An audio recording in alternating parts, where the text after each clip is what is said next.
हे friends, स्वागत है आप सभी का movie stock movie explain channel पे, जिस पर आज मैं रिकैप करने वाली हूँ हर हर महादेव मूवी को। तो चलिए अब आपका टाइम बिल्कुल भी ना वेस्ट करते हुए शुरू करते हैं इस वीडियो को, वो भी स्पॉइलर वार्निंग के साथ। लेकिन उससे पहले मेरी एक छोटी सी रिक्वेस्ट, वीडियो को लाइक, शेयर और चैनल को सब्सक्राइब करने की।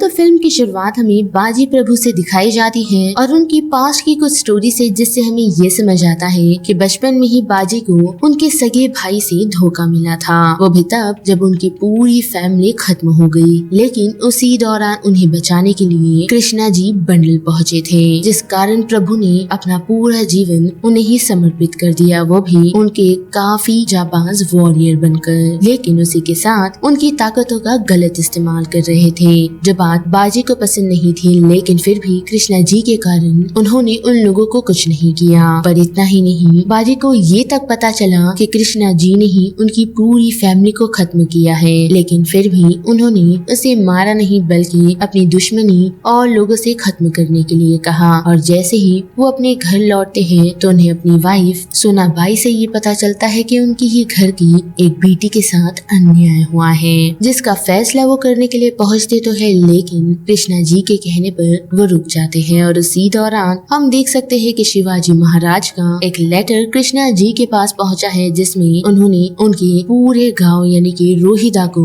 उन्हें समर्पित करने को कहा है, वो भी स्वराज को, ताकि वो अपने स्वराज को बढ़ा सके। लेकिन इतना ही नहीं, बल्कि बाजी एक काफी जाबाज योद्धा थे, जिस कारण बाजी के अंदर लगभग 12 और गाँव आते थे। तो शिवाजी महाराज को वो फैसला कृष्णा जी से नहीं बल्कि बाजी से पूछना है, क्योंकि वो बाजी से दुश्मनी नहीं बल्कि दोस्ती चाहते हैं। लेकिन जब उस प्रस्ताव को बाजी ठुकरा देते हैं, यही कहते हुए कि वो उन लोगों का साथ नहीं देती जो अपने ही खानदान या फिर अपनी ही फैमिली का नहीं होता, क्योंकि उस वक्त शिवाजी महाराज ने अपनी जंग अपने फादर के खिलाफ लड़ी थी, जिस कारण से ही बाजी ने उनका साथ देने से मना कर दिया। और उसी रात हम देख सकते हैं कि शिवाजी महाराज अपनी पूरी आर्मी लेकर रोहिदा आ पहुँचते हैं, जिस कारण बाजी और शिवाजी महाराज के बीच थोड़ी सी लड़ाई तो होती है, जिसमें बाजी हार जाते हैं और उन्हें आग की लपटों में से गिरने से शिवाजी महाराज ही बचाते हैं। साथ ही अब जबकि बाजी उनके साथ है और उनके आसपास के सारे गांव को शिवाजी महाराज के स्वराज को सौंप दिया गया है, तो उन्होंने ये सारा भार और किसी को नहीं बल्कि बाजी को संभालने के लिए दिया है, वो भी उन्हें अपना मित्र बनाते हुए। जिसके कुछ सालों बाद हम देख सकते हैं कि अफजल खान का कहर हिंदुस्तान पर मंडरा रहा था, जिसे खत्म करने की जिम्मेदारी और किसी ने नहीं बल्कि शिवाजी महाराज ने ली थी। लेकिन उसके लिए उन्हें कुछ और सैनिकों की जरूरत थी, जिस कारण उनकी मदर जीजाबाई के कहने पर कुछ और वॉरियर्स को अफजल खान को मारने के लिए जमा करा गया था, जिनमें बाजी प्रभु देशपांडे भी थे। जिनके वहां पहुंचते ही हम देख सकते हैं कि जीजाबाई बाजी प्रभु से काफी इम्प्रेस्ड होती है और साथ ही शिवाजी महाराज को उनको खुद से दूर करने से मना करती है। लेकिन कुछ दिनों बाद हम देख सकते हैं कि अफजल खान को खत्म करने के लिए शिवाजी जब रणनीति बना ही रहे होते हैं, तो उसी दौरान उन्हें पता चलता है कि उनकी वाइफ का देहांत हो गया। लेकिन फिर भी वो रुकते नहीं और अफजल खान को खत्म करने का अपनी उस रणनीति को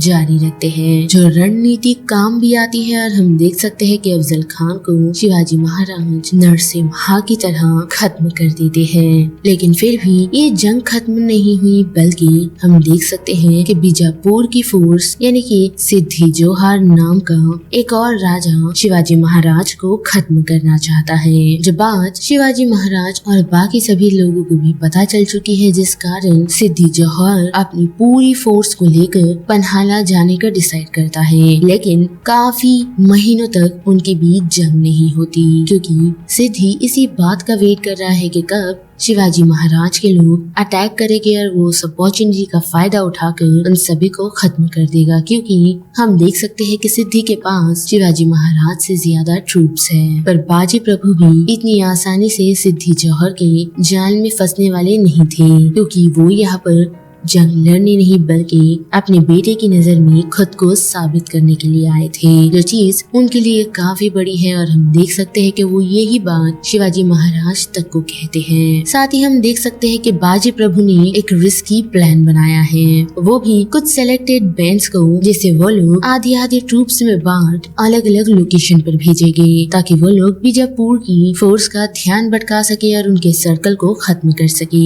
पर इतना ही नहीं बल्कि बाजी प्रभु ने सिद्धि को ऐसा बताया है कि वो उनकी तरफ है, क्योंकि सिद्धि ने उन्हें उनकी फैमिली को खत्म करने की वार्निंग दी है, जिस कारण बाजी प्रभु ने ये डिसाइड किया है कि वो शिवाजी महाराज को सिद्धि जौहर के पास भेजेंगे, जो वो करते भी है। लेकिन वहाँ जाने पर हम देख सकते हैं कि सिद्धि प्रभु शिवाजी महाराज से ठीक तरीके से बात तो करते हैं, लेकिन उन्हें देख अफजल खान का बेटा काफी चिढ़ चुका है। लेकिन उसी के साथ उसने शिवाजी महाराज के हाथ में भवानी तलवार नहीं देखी, जिससे उसे ये समझ आया कि मे भी वो शिवाजी महाराज नहीं है, जिस कारण वो अपनी तलवार शिवाजी महाराज की बॉडी से आर पार कर देता है। लेकिन हमें पता चलता है कि वो शिवाजी महाराज नहीं बल्कि एक बार्बर है, जिसे हम नाई भी कह सकते हैं, जो लगभग शिवाजी महाराज जैसा दिख रहा था, जिस पर नजर और किसी की नहीं बल्कि बाजी प्रभु की पड़ी। तो इस कारण उन्होंने और शिवाजी महाराज ने डिसाइड किया कि वो लोग शिवा से यानी कि उसी बार्बर से हेल्प लेंगे,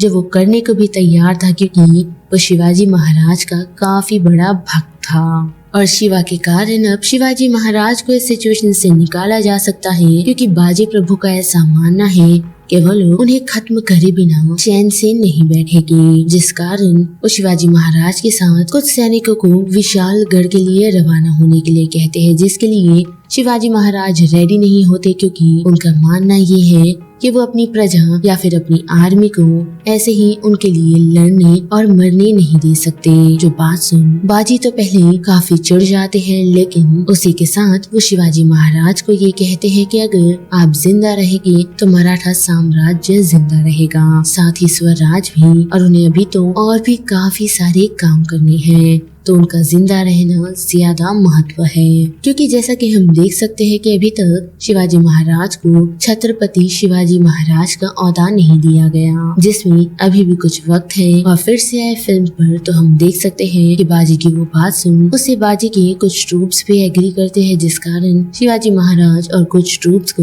विशालगढ़ के लिए रवाना कर दिया जाता है। जिसके बाद हम बाजी प्रभु और उनके भाई फुला जी के साथ साथ बाकी बंडल की सेना को देख सकते हैं, जिन्होंने उस पवन खिंड को ब्लॉक किया हुआ है, वो भी पूरी रात के लिए, ताकि शिवाजी महाराज जब तक विशालगढ़ नहीं पहुंच जाते तो उनका यही काम है कि वो लोग बीजापुरी की सेना को उन तक नहीं पहुंचने देंगे। लेकिन हम देख सकते हैं कि बाजी प्रभु के पास सिर्फ 300 ही लोग हैं। अब वही बात करें बीजापुर के सोल्जर की, तो उनके पास 10,000 से भी ज्यादा सैनिक है, लेकिन फिर भी बाजी प्रभु और उनकी टीम फियरलेस के साथ और बड़ी बहादुरी के साथ उन सारे गार्ड्स का सामना करती है, वो भी लगभग 18 घंटों तक, जिसमें हम बाजी प्रभु को उनका वेपन इस्तेमाल करते हुए देखते हैं, जिन्हें हम दंड पत्ता कहते हैं। लेकिन उस लड़ाई के दौरान बाजी प्रभु की भाई की मौत हो जाती है, और साथ ही हम देख सकते हैं कि उनकी सेना भी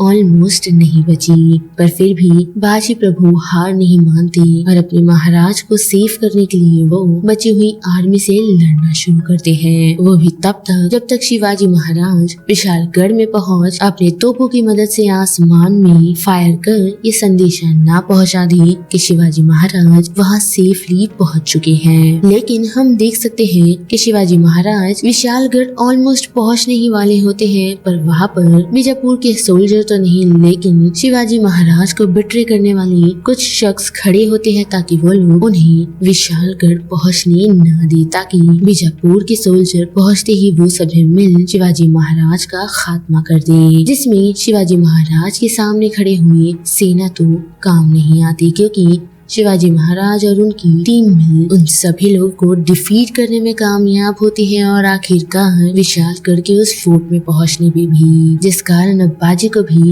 ये संदेश मिल चुका है कि उनके महाराज सुरक्षित महल तक पहुंच चुके हैं, तो वो अपनी आखिरी सांसों के साथ शिवाजी महाराज का ही नाम लेते हुए अपना दम तोड़ देते हैं और उनकी बहादुरी देख वहां आए हुए बीजापुर के कुछ सोल्जर उनके सामने अपने घुटने टेक देते हैं। लेकिन इतना ही नहीं, बल्कि हमने देखा कि किस तरह बाजी प्रभु के घर पर सिद्धि ने अपने कुछ आदमी भेजे थे ताकि वो लोग बाजी प्रभु की फैमिली को खत्म कर सके, जिसमें तो वो लोग कामयाब नहीं हुए क्योंकि बाजी प्रभु ने अपने बेटे को ठीक उन्हीं की तरह बड़ा किया है और दुश्मन के पहुंचते ही वो बड़े ही आसानी से उन सभी को खत्म कर देते हैं। साथ ही बाजी प्रभु के बाद शिवाजी महाराज के कमांडर की जगह और किसी को नहीं बल्कि उनके बेटे को ही दी गई। अब बाजी प्रभु के सेक्रीफाइस के कारण शिवाजी महाराज ने उस जगह, जिस जगह को पहले गोड किंड कहा जाता था, उसे पवन किंड का नाम दे दिया।